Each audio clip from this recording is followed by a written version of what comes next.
ਪਹਿਲਾ ਘੱਲੂਘਾਰਾ ਮੁੱਢਲੀ ਜਾਣ ਪਛਾਣ। ਵਾਹਿਗੁਰੂ ਜੀ ਕਾ ਖਾਲਸਾ, ਵਾਹਿਗੁਰੂ ਜੀ ਕੀ ਫਤਿਹ। ਛੋਟੇ ਤੇ ਵੱਡੇ ਘੱਲੂਘਾਰੇ ਦੇ ਵਾਪਰਨ ਵਿੱਚ 15 ਸਾਲ ਤੇ ਸਵਾ ਕੁ 8 ਮਹੀਨੇ ਦਾ ਫਰਕ ਹੈ। ਛੋਟਾ ਘੱਲੂਘਾਰਾ 2 ਜੂਨ ਸਨ 1746 ਈਸਵੀ ਨੂੰ ਤੇ ਵੱਡਾ ਘੱਲੂਘਾਰਾ 5 ਫਰਵਰੀ 1762 ਈਸਵੀ ਨੂੰ ਵਾਪਰਿਆ। ਦੋਹਾਂ ਘੱਲੂਘਾਰਿਆਂ ਦਾ ਨਿਸ਼ਾਨਾ ਇੱਕ ਹੀ ਸੀ, ਸਿੱਖੀ ਤੇ ਸਿੱਖਾਂ ਨੂੰ ਸਫਾ ਹਸਤੀ ਤੋਂ ਮਿਟਾ ਦੇਣਾ। ਪਹਿਲੇ ਘੱਲੂਘਾਰੇ ਦਾ ਮੋਢੀ ਇੱਕ ਪੰਜਾਬ ਦਾ ਅਰੋੜਾ ਖੱਤਰੀ ਤੇ ਦੂਜੇ ਦਾ ਮੁਲਕੋਂ ਬਾਹਰ ਦਾ ਅਫਗਾਨ ਅਹਿਮਦ ਸ਼ਾਹ ਅਬਦਾਲੀ ਸੀ। ਸਿੰਘਾਂ ਮਾਮੂਲੀ ਹਥਿਆਰਾਂ ਨਾਲ ਹੀ ਹਰ ਥੁੜਦੇ ਹੁੰਦਿਆਂ ਟਾਕਰਾ ਕੀਤਾ। ਮੁਗਲ ਚੜ੍ਹ ਕੇ ਆਏ ਤਾਂ ਸਿੱਖੀ ਤੇ ਸਿੱਖਾਂ ਦੇ ਖਾਤਮੇ ਲਈ ਸਨ, ਪਰ ਉਹ ਆਪ ਹੀ ਖਤਮ ਹੋ ਗਏ। 9 ਜੂਨ 1716 ਈਸਵੀ ਨੂੰ ਬਾਬਾ ਬੰਦਾ ਸਿੰਘ ਬਹਾਦਰ ਦੇ ਸਾਥੀਆਂ ਦੀ ਸ਼ਹਾਦਤ ਨਾਲ ਖਾਲਸੇ ਦੀ ਰਾਜਸੀ ਸ਼ਕਤੀ ਖੇਰੂ ਖੇਰੂ ਹੋ ਗਈ। ਜਿਸ ਜਗ੍ਹਾ ਬਾਬਾ ਬੰਦਾ ਸਿੰਘ ਬਹਾਦਰ ਦੇ ਫੜੇ ਗਏ ਸਾਥੀਆਂ ਨੂੰ ਪਹਿਲੀ ਹੋਲੀ ਵਾਲੇ ਦਿਨ ਤੋਂ 100 ਕਰਕੇ ਸ਼ਹੀਦ ਕਰਨਾ ਸ਼ੁਰੂ ਕਰ ਦਿੱਤਾ ਸੀ, ਉੱਥੇ ਹੁਣ ਪ੍ਰਮੁੱਖ ਗਾਂਧੀ ਲਾਇਬ੍ਰੇਰੀ ਸਥਿਤ ਹੈ। ਬਾਅਦ ਵਿੱਚ ਬਾਬਾ ਬੰਦਾ ਸਿੰਘ ਬਹਾਦਰ ਤੇ ਉਸ ਦੇ ਕੁਝ ਹੋਰ ਸਾਥੀਆਂ ਨੂੰ ਮਹਿਰੌਲੀ ਲਾਗੇ ਸ਼ਹੀਦ ਕਰ ਦਿੱਤਾ ਗਿਆ। ਅਬਦੁਲ ਸਮਦ ਖਾਂ ਖਿਤਾਬ ਦਲੇਰੇ ਜੰਗ ਨੇ ਸਿੰਘਾਂ ਨੂੰ ਚੁਣ ਚੁਣ ਕੇ ਸ਼ਹੀਦ ਕੀਤਾ। ਪਿੱਛੋਂ ਜਾ ਕੇ ਕੁਝ ਢਿੱਲਾ ਪੈ ਗਿਆ। 1721 ਈਸਵੀ ਨੂੰ ਲਾਹੌਰੋਂ ਬਦਲਾ ਕੇ ਮੁਲਤਾਨ ਦਾ ਹਾਕਮ ਬਣਾਇਆ ਗਿਆ। ਉਸ ਦੀ ਥਾਂ ਜ਼ਕਰੀਆ ਖਾਨ ਉਰਫ ਖਾਨ ਬਹਾਦਰ ਲਾਹੌਰ ਦਾ ਗਵਰਨਰ ਬਣਾਇਆ ਗਿਆ। ਉਸ ਨੇ ਆਉਂਦਿਆਂ ਹੀ ਗਸ਼ਤੀ ਫੌਜਾਂ ਹੋਰ ਵਧਾ ਚੜਾ ਕੇ ਦਿੱਤੀਆਂ। ਆਕਲਦਾਸ, ਧਰਮਦਾਸ ਟੋਪੀ, ਰਾਮਾ ਰੰਧਾਵਾ, ਤਲਵੰਡੀ ਵਾਲਾ ਅਤੇ ਬਹੁਤ ਸਾਰੇ ਮੁਸਲਮਾਨ ਮੁਖਬਰਾਂ ਦੀ ਬੜੀ ਚੜ੍ਹ ਮੱਚੀ। ਸ੍ਰੀ ਅੰਮ੍ਰਿਤਸਰ ਸਾਹਿਬ, ਸ੍ਰੀ ਗੋਇੰਦਵਾਲ ਸਾਹਿਬ ਤੇ ਖਡੂਰ ਸਾਹਿਬ ਦੀ ਬੇਹੁਰਮਤੀ ਕੀਤੀ ਗਈ। ਭਾਈ ਮਨੀ ਸਿੰਘ, ਭਾਈ ਤਾਰਾ ਸਿੰਘ ਵਾਂ ਤੇ ਉਹਨਾਂ ਦੇ ਸਾਥੀ ਸ਼ਹੀਦ ਕੀਤੇ ਗਏ। ਸਿੱਖਾਂ ਉੱਤੇ ਇਹ ਬੜਾ ਔਖ ਦਾ ਸਮਾਂ ਸੀ। ਸਿੰਘ ਘਰ ਘਾਟ ਛੱਡ ਕੇ ਜੰਗਲੀ ਬੇਲੀ ਤੇ ਪਹਾੜਾਂ ਵਿੱਚ ਜਾ ਵੜੇ। ਇਸ ਵਿਖੜੇ ਸਮੇਂ ਦੀਵਾਨ ਦਰਬਾਰਾ ਸਿੰਘ ਉੱਠਿਆ ਤੇ ਸਿੰਘਾਂ ਨੂੰ ਲੱਭ ਲੱਭ ਕੇ ਵਰਤੇ ਭਾਣੇ ਨੂੰ ਸਬਰ ਸਿਦਕ ਨਾਲ ਮੰਨਣ ਅਤੇ ਚਟਾਨ ਵਾਂਗ ਦ੍ਰਿੜ ਰਹਿਣ ਦਾ ਦਿੱਤਾ ਹੋਇਆ ਦਸ਼ਮੇਸ਼ ਜੀ ਦਾ ਸਬਕ ਯਾਦ ਕਰਵਾਇਆ। ਫਿਰ ਦੀਵਾਨ ਸਾਹਿਬ ਨੇ ਮਤਾ ਠਹਿਰਾਇਆ ਕਿ ਖਿੱਲਰ ਪੁਲਰ ਕੇ ਗੁਜ਼ਾਰਾ ਨਹੀਂ ਹੋਣਾ। ਛੋਟੇ ਛੋਟੇ ਜਥੇ ਬਣਾਓ ਤੇ ਵੈਰੀਆਂ ਨੂੰ ਆਪਣੇ ਪਿੱਛੇ ਨਹੀਂ ਸਗੋਂ ਆਪਣੇ ਅੱਗੇ ਲਾਓ। ਸ਼ਹੀਦ ਹੋਏ ਤਾਂ ਸਦਾ ਅਮਰ ਰਹਾਂਗੇ, ਦੁਸ਼ਮਣ ਨੂੰ ਪਲ ਵੀ ਟਿਕਣ ਨਾ ਦਿਓ। ਭਾਜਣਾ ਪਾਈ ਰੱਖੋ। ਬਸ ਫੇਰ ਕੀ ਸੀ, ਖਾਲਸੇ ਦੇ ਬਹੁਤ ਜਥੇ ਬਣਦੇ ਤੇ ਸਿੰਘਾਂ ਨੇ ਵੈਰੀਆਂ ਦੇ ਨੱਕ 'ਚ ਦਮ ਕਰ ਦਿੱਤਾ। ਇੱਥੋਂ ਹੀ ਸਿੱਖ ਮਿਸਲਾਂ ਦਾ ਮੁੱਢ ਬੱਝਾ। ਸਰਦਾਰ ਜੱਸਾ ਸਿੰਘ ਆਹਲੂਵਾਲੀਆ, ਸਰਦਾਰ ਜੱਸਾ ਸਿੰਘ ਰਾਮਗੜੀਆ, ਸਰਦਾਰ ਸੁੱਖਾ ਸਿੰਘ ਮਾੜੀ ਕੰਬੋ ਕੀ, ਬਾਬਾ ਦੀਪ ਸਿੰਘ ਸ਼ਹੀਦ ਤੇ ਚੜ੍ਹਤ ਸਿੰਘ ਵਰਗੇ ਸਿਰਲੱਥ ਆਗੂ ਰਣ ਤੱਤੇ ਵਿੱਚ ਨਿੱਤਰ ਪਏ। ਹੁਣ ਬਰਾਬਰ ਦੀਆਂ ਵੱਜਣ ਲੱਗ ਪਈਆਂ। ਸਿੰਘ ਹੁਣ ਉਤਲੇ ਪੱਲੀ ਹੋਈ ਜਾ ਰਹੇ ਸਨ। ਕੱਟੜ ਮੁਸਲਮਾਨ ਤੇ ਮੁਲਾਣੇ ਪਿੰਡ ਛੱਡ ਛੱਡ ਲਾਹੌਰ ਜਾ ਵੜੇ। ਸਿੰਘਾਂ ਨੇ ਵਧੀਕੀਆਂ ਕਰਨ ਵਾਲਿਆਂ ਤੋਂ ਮਿੱਥ ਮਿੱਥ ਕੇ ਬਦਲੇ ਲਏ। ਭਾਈ ਬੋਤਾ ਸਿੰਘ ਤੇ ਭਾਈ ਗਰਜਾ ਸਿੰਘ ਵੱਜੀ ਬੋਲੀ ਨਾ ਸਹਾਰਦੇ ਹੋਏ ਨੂਰ ਦੀ ਸਰਾਂ ਲਾਗੇ ਚੜ੍ਹਦੇ ਪਾਸੇ ਸ਼ਾਹ ਰਾਹ ਮੱਲ ਕੇ ਖਲੋ ਗਏ ਤੇ ਉਹਨਾਂ ਖਾਲਸਾਈ ਪ੍ਰਭੂ ਸੱਤਾ ਸੰਪੰਨਤਾ ਦਾ ਐਲਾਨ ਕਰਕੇ ਬਤੌਰ ਹਾਕਮ ਮਹਿਸੂਲ ਉਗਰਾਉਣਾ ਆਰੰਭ ਕਰ ਦਿੱਤਾ ਤੇ ਕਿਸੇ ਦਾ ਡਰ ਡੁੱਕਰ ਨਾ ਮੰਨਿਆ। ਖਾਨ ਬਹਾਦਰ ਨੇ ਚੋਭਾਂ ਤਾਹਨਿਆਂ ਨਾਲ ਭਰੀ ਚਿੱਠੀ ਤੋਂ ਭੜਕ ਕੇ ਜੋ ਉਸ ਨੂੰ ਇਹਨਾਂ ਸਿੰਘਾਂ ਵੱਲੋਂ ਲਿਖੀ ਗਈ ਸੀ, ਇਹਨਾਂ ਸਿੰਘਾਂ ਨੂੰ ਜਿਉਂਦਿਆਂ ਫੜ ਕੇ ਲਿਆਉਣ ਲਈ ਫੌਜ ਦਾ ਤਕੜਾ ਜਥਾ ਚਾੜਿਆ। ਸਿੰਘਾਂ ਨੇ ਪਿੱਠਾਂ ਜੋੜ ਕੇ ਹੱਥ ਵਿਖਾਏ ਤੇ 30 ਕੁ ਸਿਪਾਹੀ ਸਦਾ ਦੀ ਨੀਂਦ ਸੁਆ ਕੇ ਸ਼ਹੀਦੀਆਂ ਪਾ ਗਏ। ਇਸ ਰਾਮ ਰੌਲੇ ਨਾਲ ਨਜਿੱਠਣ ਲਈ ਕਦੀ ਦਿੱਲੀਓਂ ਮਦਦ ਨਾ ਆਈ। ਕਿਉਂ? ਦਿੱਲੀ ਨੂੰ ਬਣਦਾ ਮਾਲੀਆ ਸਿੰਘ ਰਾਹ ਵਿੱਚ ਹੀ ਛਪੋਲ ਮਾਰ-ਮਾਰ ਧੂਪ ਰੂ ਲੈਂਦੇ ਸਨ ਤੇ ਫੌਜ ਦਾ ਖਰਚ ਕਿਵੇਂ ਸਿਰੇ ਚੜੇ। ਫਿਰ ਵੀ ਖਾਨ ਬਹਾਦਰ ਨੇ ਸਖਤਾਈ ਵੱਧ ਤੋਂ ਵੱਧ ਕੀਤੀ। ਸਿੰਘਾਂ ਦੀ ਤਾਕਤ ਵੀ ਵੱਧਦੀ ਹੀ ਗਈ। ਦਸ਼ਮੇਸ਼ ਜੀ ਜਦ ਦੱਖਣ ਨੂੰ ਜਾਂਦੇ ਹੋਏ ਪੁਸ਼ਕਰ ਰਾਜਸਥਾਨ ਪਹੁੰਚੇ ਤਾਂ ਭਾਈ ਪਿਰਥੀ ਜੀ ਨੇ ਬੜੀ ਸੇਵਾ ਕੀਤੀ ਤੇ ਮਹਾਰਾਜ ਦੀਆਂ ਖੁਸ਼ੀਆਂ ਪ੍ਰਾਪਤ ਕੀਤੀਆਂ। ਅੱਗੇ ਤੁਰਨ ਲੱਗਿਆਂ ਭਾਈ ਪਿਰਥੀ ਜੀ ਨੇ ਅਗਲਾ ਹੁਕਮ ਪੁੱਛਿਆ ਤਾਂ ਹਜ਼ੂਰ ਨੇ ਫਰਮਾਇਆ ਕਿ ਪੰਜਾਬ ਵੱਲ ਜਾਓ ਤੇ ਮਾਝੇ ਵਿੱਚ ਲੰਗਰ ਚਲਾਓ। ਕਲਗੀਧਰ ਜੀ ਜਦ ਦਿਸਣੋਂ ਹਟ ਗਏ, ਭਾਈ ਪਿਰਥੀਆ ਜੀ ਮੰਜ਼ਲਾਂ ਮਾਰਦੇ ਲਾਹੌਰ ਆ ਗਏ। ਇੱਕ ਦਿਨ ਫਿਰਦੇ ਫਰਾਂਦੇ ਮੁਜੰਗੀ ਆ ਕੇ ਇੱਕ ਘੁੰਗਣੀਆਂ ਵੇਚਣ ਵਾਲੇ ਬੱਚੇ ਨਾਲ ਮੇਲ ਹੋਇਆ। ਭਾਈ ਜੀ, ਬੇਟਾ ਘੁੰਗਣੀਆਂ ਛਕਾਓਗੇ? ਬੱਚੇ ਨੇ ਟੋਕਰੀ ਅੱਗੇ ਕਰ ਦਿੱਤੀ ਤੇ ਕਿਹਾ, ਜਿੰਨੀਆਂ ਮਨ ਕਰੇ ਛਕੋ। ਭਾਈ ਜੀ, ਘਰ ਦੇ ਨਾਰਾਜ਼ ਹੋਣਗੇ। ਬੱਚਾ, ਤੁਸੀਂ ਜਿੰਨੀਆਂ ਮਨ ਕਰਦਾ ਲਵੋ, ਮੈਂ ਸਭ ਝੱਲ ਲਵਾਂਗਾ। ਭਾਈ ਜੀ ਨੇ ਮੁੱਠਕ ਘੁੰਗਣੀਆਂ ਲੈ ਕੇ ਅਸੀਸ ਦਿੱਤੀ। ਬੇਟਾ, ਤੇਰਾ ਬੜਾ ਜ਼ੇਰਾ ਹੈ, ਤੂੰ ਤਾਂ ਦੀਵਾਨ ਹੈ। ਸਮਾਂ ਬੀਤਿਆ। ਇਹ ਬੱਚਾ ਲਖਪਤ ਰਾਏ ਛੋਟੀ ਜੀ ਨੌਕਰੀ ਤੋਂ ਬਣਦਾ ਬਣਦਾ ਇੱਕ ਦਿਨ ਦੀਵਾਨ ਦੀ ਪਦਵੀ ਤੇ ਜਾ ਬਿਰਾਜਿਆ। ਦਰ ਹਕੀਕਤ ਲਖਪਤ ਤੇ ਜਸਪਤ ਛੋਟਾ, ਜੋ ਦੋ ਭਰਾ ਕਲਾਨੌਰ ਦੇ ਇੱਕ ਸਰੀਰੋਂ ਮਾੜਚੂ ਜਿਹੇ ਅਰੋੜੇ ਖੱਤਰੀ ਹਟਵਾਣੀਆਂ ਦੀ ਔਲਾਦ ਸਨ। ਕੁਦਰਤ ਦੀ ਕਰਨੀ ਕਿ ਕਲਾਨੌਰ ਵਿੱਚ ਮੌਤ ਦਾ ਇੱਕ ਝਾਂਜਾ ਫਿਰਿਆ ਜੋ ਪਿਓ ਨੂੰ ਫੁੜੰਗ ਕੇ ਲੈ ਗਿਆ। ਸੋ ਵਿਧਵਾ ਮਾਂ ਘਰ ਹੱਟੀ ਵੇਚ ਕੇ ਦੋਹਾਂ ਪੁੱਤਰਾਂ ਸਮੇਤ ਲਾਹੌਰ ਭਰਾਵਾਂ ਪਾਸ ਆ ਗਈ। ਉਹ ਵੀ ਕੋਈ ਧਨੀ ਧਨਾੜ ਨਹੀਂ ਸਨ, ਪਰ ਉਹਨਾਂ ਨੇ ਭੈਣ ਨੂੰ ਇੱਕ ਖੰਡਰ ਜਿਹਾ ਮਕਾਨ ਲੈ ਕੇ ਮੁਰੰਮਤ ਕਰਕੇ ਲਿੰਬ ਪੋਚ ਕੇ ਘਰ ਵਾਲੇ ਬਣਾ ਦਿੱਤਾ। ਇੱਥੇ ਹੀ ਲਖਪਤ ਨੇ ਘੁੰਗਣੀਆਂ ਵੇਚਣੀਆਂ ਸ਼ੁਰੂ ਕੀਤੀਆਂ ਸਨ ਤੇ ਹੌਲੀ ਹੌਲੀ ਦੀਵਾਨ ਦੀ ਪਦਵੀ ਤੱਕ ਪਹੁੰਚ ਗਿਆ। ਲਖਪਤ ਨੇ ਇਸ ਪਦਵੀ ਨੂੰ ਭਾਈ ਪਿਰਥੀ ਜੀ ਦੀ ਅਸੀਸ ਹੀ ਸਮਝਿਆ ਤੇ ਉਹਨਾਂ ਦਾ ਬੜਾ ਆਦਰ ਸਤਿਕਾਰ ਕਰਦਾ ਰਿਹਾ।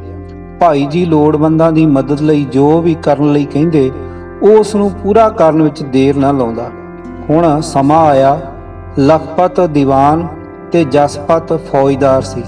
ਜਦੋਂ ਮਾਲ, ਦੌਲਤ ਤੇ ਸੱਤਾ ਹੱਥ ਵਿੱਚ ਹੋਵੇ ਤਾਂ ਦਿਮਾਗ ਵਿਗੜਦੇ ਨੂੰ ਚਿਰ ਨਹੀਂ ਲੱਗਦਾ। ਜੈਸੀ ਸੋਭਤ ਤੈਸਾ ਸੁਭਾਅ। ਮੁਗਲ ਸ਼ਾਹੀ ਵਾਲੀ ਆਕੜ ਤੇ ਹੈਂਕੜ, ਬੇਥਵੀਆਂ ਢੀਂਗਾਂ ਤੇ ਬੇਮੁਹਾਰੇ ਗਰੂਰ ਨੇ ਮੁਗਲਾਂ ਤੋਂ ਵੀ 2 ਕਦਮ ਅੱਗੇ ਲਿਆ ਖੜਾ ਕੀਤਾ। ਲਖਪਤ ਹੁਣ ਆਪਣਾ ਪਿਛੋਕੜ ਭੁਲਾ ਕੇ ਜਲਾਦ ਬਿਰਤੀ ਵਾਲਾ ਬਣ ਚੁੱਕਾ ਸੀ। ਫਿਰ ਇੱਕ ਸਮੇਂ ਸਿੰਘਾਂ ਦਾ ਇੱਕ ਤਕੜਾ ਜੱਥਾ ਮਾਲਵੇ ਵਿੱਚੋਂ ਮਾਝੇ ਵੱਲ ਵਾਪਸ ਹੋਇਆ ਤੇ ਸਤਲੁਜ ਟੱਪ ਕੇ ਲਾਹੌਰ ਵੱਲ ਉਲਰਿਆ। ਕੁਝ ਸਿੰਘਾਂ ਨੇ ਜਥੇਦਾਰ ਪਾਸੋਂ ਲਾਹੌਰ ਨੂੰ ਛਾਂਗਣ ਦੀ ਆਗਿਆ ਲੈ ਕੇ ਮੋਰੀ ਦਰਵਾਜ਼ੇ ਰਾਹੀਂ ਅੰਦਰ ਲੰਘ ਕੇ ਸਰਾਫਾ ਬਾਜ਼ਾਰ ਬੁਰੀ ਤਰ੍ਹਾਂ ਮਾਂਜ ਸੁੱਟਿਆ। ਭਾਈ ਮਨੀ ਸਿੰਘ ਤੇ ਹਕੀਕਤ ਸਿੰਘ ਸਿਆਲਕੋਟੀਆ ਅਤੇ ਭਾਈ ਤਾਰਾ ਸਿੰਘ ਵਾਹ ਵਾਲੇ ਨੂੰ ਸਮੇਤ ਸਾਥੀਆਂ ਦੇ ਸ਼ਹੀਦ ਕਰਵਾਉਣ ਵਾਲੇ ਮੋਢੀ ਲੱਖੂ ਤੇ ਲੁਬਾਣਿਆਂ ਨੂੰ ਧਰ ਦਬੋਚਿਆ। ਲੱਖੂ ਤਾਂ ਕਰੜੇ ਪਹਿਰੇ ਵਿੱਚ ਹੋਣ ਕਰਕੇ ਬਚ ਗਿਆ, ਪਰ ਮੁਲਾਣੇ ਤੇਗ ਦੀ ਧਾਰ ਲੰਘਾ ਦਿੱਤੇ ਗਏ। ਜੋ ਲੀੜਾ ਕੱਪੜਾ, ਗਹਿਣੇ ਤੇ ਨਕਦ ਮਾਲ ਹੱਥ ਆਇਆ, ਲੈ ਕੇ ਜਿੱਧਰੋਂ ਆਏ ਸਨ ਉਧਰ ਹੀ ਛਿਪਣ ਹੋ ਗਏ। ਰਾਵੀਓਂ ਪਾਰ ਝੱਲ ਵਿੱਚ ਜਾ ਵੜੇ। ਸਵੇਰੇ ਲਾਹੌਰ ਵਿੱਚ ਕੋਹਰਾਮ ਮਚ ਗਿਆ। ਲਖਪਤ ਨੇ ਆਪਣੇ ਭਰਾ ਨੂੰ, ਜੋ ਫੌਜਦਾਰ ਸੀ ਤੇ ਉਨੀ ਦਿਨੀ ਖੁਖਰਾਨ ਪਿੰਡ ਵਿੱਚ ਬੈਠਾ ਮਾਲੀਏ ਦੀ ਉਗਰਾਹੀ ਵਜੋਂ ਲੁੱਟਮਾਰ ਕਰ ਰਿਹਾ ਸੀ, ਨੂੰ ਹੁਕਮ ਭੇਜਿਆ ਕਿ ਸਿੰਘਾਂ ਨੂੰ ਮਾਰ ਕੇ ਇਥੋਂ ਕੱਢ ਦੇਵੇ। ਸੋ ਜਸਪਤ ਫੌਜ ਤੇ ਬੇਸ਼ੁਮਾਰ ਮੁਲਖਈਆ ਲੈ ਕੇ ਸਿੰਘਾਂ ਨੂੰ ਰੋੜੀ ਸਾਹਿਬ ਤੋਂ ਅੱਗੇ ਧੱਕ ਦਿੱਤਾ। ਸਿੰਘ ਇਸ ਸਮੇਂ ਲੜਾਈ ਨਹੀਂ ਕਰਨਾ ਚਾਹੁੰਦੇ ਸਨ, ਪਰ ਜਸਪਤ ਰਾਏ ਹੰਕਾਰ ਵਿੱਚ ਅੰਨਾ ਹੋ ਕੇ ਪਿੰਡ ਬੱਦੋ ਕੀ ਗੁਸਾਈ ਮਨੋਹਰ ਦਾਸ ਤੀਕ ਪਿੱਛਾ ਕਰਦਾ ਹੋਇਆ ਝਿੜੀ ਵਿੱਚ ਆਸਰਾ ਲਈ ਟਿਕੇ ਸਿੰਘਾਂ ਉੱਪਰ ਜਾ ਪਿਆ, ਪਰ ਉੱਥੇ ਲੜਾਈ ਵਿੱਚ ਮਾਰਿਆ ਗਿਆ। ਭਰਾ ਮਰੇ ਦੀ ਖਬਰ ਸੁਣ ਕੇ ਲੱਖੂ ਕ੍ਰੋਧ ਨਾਲ ਅੰਨਾ ਹੋ ਗਿਆ। ਲਾਹੌਰ ਤੇ ਦੁਆਲੇ ਪੁਦਾਲੇ ਹਜ਼ਾਰਾਂ ਬੇਗੁਨਾਹ ਗੁਰਮੁਖ ਸਿੱਖ ਅਤੇ ਜੋ ਮਿਲਵਰਤਨੀਏ ਸਨ ਸਭ ਫੜ ਲਏ ਤੇ ਹੁਕਮ ਦਿੱਤਾ ਕਿ ਇਸ ਸਾਲ ਫਲਾਣੇ ਦਿਨ ਕਤਲ ਕੀਤੇ ਜਾਣ। ਦੇਵਨੇਤ ਨਾਲ ਉਹ ਦਿਨ ਚੇਤ ਵਿੱਚ ਸੋਮਾਵਤੀ ਮੱਸਿਆ ਦਾ ਦਿਨ ਸੀ। ਸ਼ਹਿਰ ਦੇ ਬਹੁਤ ਪਤਵੰਤਿਆਂ ਤੇ ਅਹੁਦੇਦਾਰਾਂ ਅਤੇ ਬਾਬੇ ਜਗਤ ਭਗਤ ਨੂੰ, ਜੋ ਪਿੰਡ ਮਾਣਕ ਵਿੱਚ ਭਾਈ ਪਿਰਥੀ ਜੀ ਦੇ ਸਥਾਨ ਤੇ ਸੀ, ਨੂੰ ਨਾਲ ਲੈ ਕੇ ਮਿੰਨਤ ਸਮਾਜਿਤ ਕੀਤੀ ਕਿ ਇਹਨਾਂ ਬੇਗੁਨਾਹ ਲੋਕਾਂ ਨੂੰ ਕਤਲ ਨਾ ਕੀਤਾ ਜਾਵੇ, ਪਰ ਉਸ ਨੇ ਕਿਸੇ ਦੀ ਨਾ ਮੰਨੀ। ਉਹਨਾਂ ਪਤਵੰਤਿਆਂ ਵਿੱਚ ਕੌੜਾ ਮੱਲ, ਦੀਵਾਨ ਸੂਰਤ ਸਿੰਘ, ਲੱਛੀ ਨਾਰਾਇਣ ਆਦਿ ਲੋਕ ਵੀ ਸ਼ਾਮਲ ਸਨ, ਜਿਨ੍ਹਾਂ ਨੇ ਇਹ ਕਿਹਾ ਕਿ ਇਹਨਾਂ ਬੇਕਸੂਰਾਂ ਨੂੰ ਸੋਮਾਵਤੀ ਮੱਸਿਆ ਤੇ ਕਤਲ ਨਾ ਕੀਤਾ ਜਾਵੇ। ਉਹਨਾਂ ਲੋਕਾਂ ਨੇ ਲੱਖੂ ਨੂੰ ਕਿਹਾ ਕਿ ਚਾਹੀਦਾ ਤਾਂ ਇਹ ਹੈ ਕਿ ਜਿਨ੍ਹਾਂ ਨੇ ਤੇਰੇ ਭਰਾ ਨੂੰ ਮਾਰਿਆ ਤੂੰ ਉਹਨਾਂ ਨਾਲ ਵਾਰਾ ਸਾਰਾ ਲੈ। ਇਹਨਾਂ ਬੇਕਸੂਰ ਲੋਕਾਂ ਨੇ ਤੇਰਾ ਕੀ ਵਿਗਾੜਿਆ ਹੈ? ਅੱਗੋਂ ਉਸ ਲੱਖੂ ਨੇ ਬੜੇ ਹੰਕਾਰ ਨਾਲ ਆਖਿਆ ਕਿ ਮੈਂ ਸਿੱਖੀ ਤੇ ਸਿੱਖ ਦਾ ਨਾਮੋ ਨਿਸ਼ਾਨ ਮਿਟਾ ਕੇ ਹੀ ਦਮ ਲਵਾਂਗਾ। ਬਾਬਾ ਜੀ ਜਗਤ ਭਗਤ ਜੀ ਨੂੰ ਉਸ ਦੇ ਇਹਨਾਂ ਸ਼ਬਦਾਂ ਤੋਂ ਬੜਾ ਅਫਸੋਸ ਹੋਇਆ ਤੇ ਦਿਲ ਘੁੱਟ ਕੇ ਰਹਿ ਗਏ। ਸੋਮਾਵਤੀ ਮੱਸਿਆ ਵਾਲੇ ਦਿਨ ਹੀ ਨਿਖਾਸ ਮੰਡੀ ਵਾਲੇ ਥਾਂ ਇਹ ਸਾਰੇ ਲੋਕ ਕਤਲ ਕਰਵਾ ਦਿੱਤੇ। ਇਸ ਜਿੱਦ ਤੇ ਹੈਂਕੜ ਨੇ ਉਸ ਦਾ ਨਾਂ ਲੱਖੂ ਤੇ ਭੱਸੂ ਰੱਖਿਆ ਅਤੇ ਇਹੋ ਹੀ ਚੱਲਦਾ ਆ ਰਿਹਾ ਹੈ।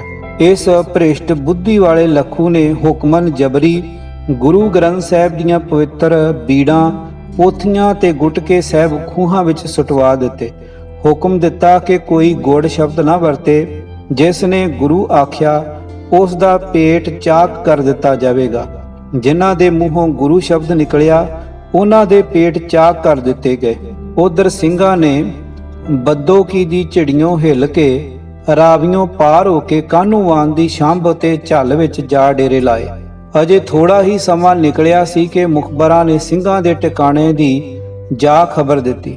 ਲੱਖੂ ਨੇ ਝੱਟ ਤੋਪਾਂ, ਬੰਦੂਕਾਂ, ਰਹਿਕਲੇ, ਹਾਥੀ ਤੇ ਨੇਜ਼ੇ ਬਰਦਾਰ ਰਸਾਲੇ ਅਤੇ ਨਾਲ ਅੱਗ ਲਾਉਣ ਵਾਲੇ ਵੀ ਸਾਥੀ ਕੀਤੇ। ਸਿੰਘਾਂ ਉੱਤੇ ਇਸ ਦਾ ਬੜਾ ਅਸਰ ਹੋਇਆ। ਲੱਖੂ ਨੇ ਗੋਲਾਬਾਰੀ ਤੇ ਅੱਗ ਨਾਲ ਝੱਲ ਸਾੜ ਫੂਕ ਦਿੱਤੀ। ਸੋ ਮਜਬੂਰੀ ਵਸ ਸਿੰਘ ਫਿਰ ਰਾਵੀਓਂ ਪਾਰ ਹੋਏ, ਪਰ ਲੱਖੂ ਵੀ ਮਗਰੇ ਚੜ ਪਿਆ।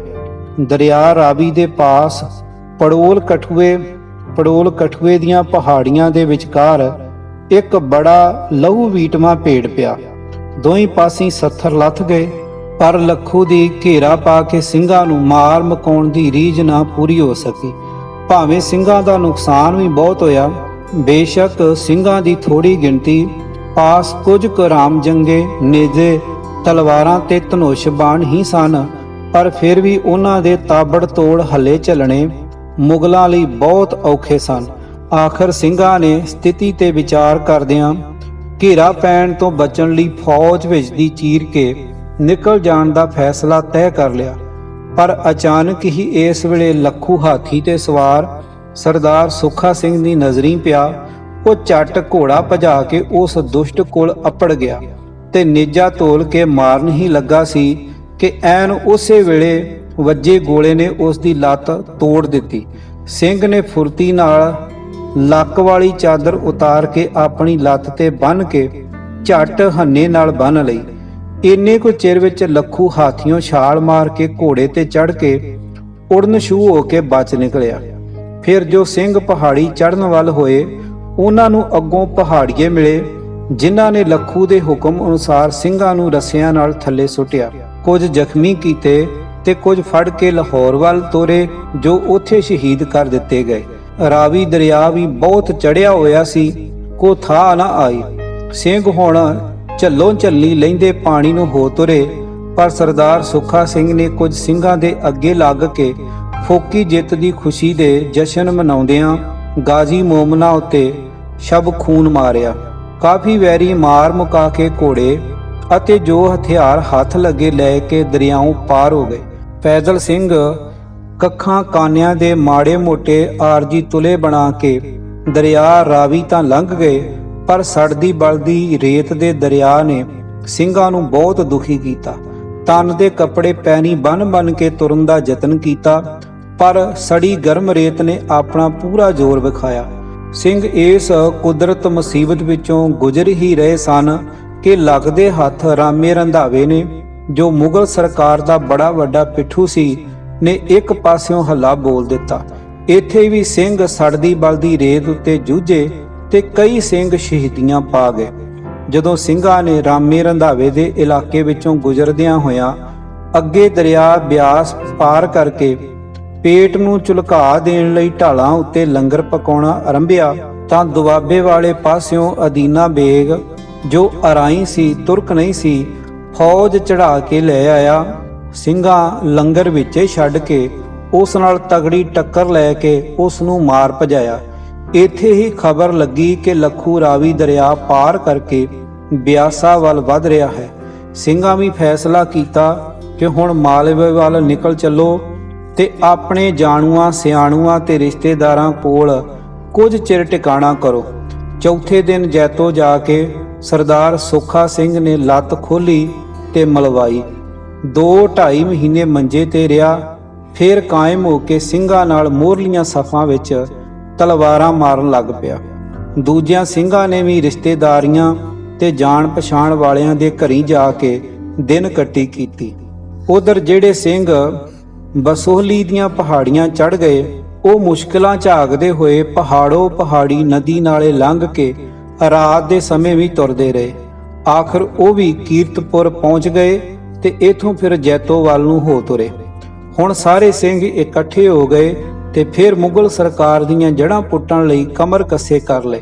ਜਿੰਨੇ ਹੁਣ ਤੱਕ ਸਿੰਘ ਸ਼ਹੀਦ ਹੋਏ, ਭਾਵ ਸੋਮਾਵਤੀ ਮੱਸਿਆ ਨੂੰ ਲਾਹੌਰ ਵਿੱਚ ਸ਼ਹੀਦ ਕੀਤੇ ਗਏ, ਲੱਖੂ ਨਾਲ ਲੜ ਕੇ ਸ਼ਹੀਦ ਹੋਣ ਅਤੇ ਪਹਾੜੀਆਂ ਹੱਥੋਂ ਸ਼ਹੀਦ ਹੋਣ ਵਾਲੇ ਜੋ ਉਹਨਾਂ ਫੜ ਕੇ ਲਾਹੌਰ ਪਹੁੰਚਾਏ ਸਨ, ਦਰਿਆ ਰਾਵੀ ਟੱਪ ਕੇ ਦਰਿਆ ਬਿਆਸ ਵੱਲ ਜਾਣ ਸਮੇਂ ਆਰਾਮੇ ਰੰਧਾਵੇ ਹੱਲਾ ਕਰਕੇ ਜਿੰਨੇ ਸ਼ਹੀਦ ਤੇ ਜ਼ਖਮੀ ਕੀਤੇ, ਉਹਨਾਂ ਦੀ ਗਿਣਤੀ ਭਾਵੇਂ ਕੋਈ ਨਹੀਂ ਸੀ ਕਰ ਸਕਿਆ, ਪਰ ਇਤਿਹਾਸਕਾਰਾਂ ਦਾ ਅੰਦਾਜ਼ਾ 12,000 ਤੋਂ 15,000 ਦੇ ਦਰਮਿਆਨ ਹੈ।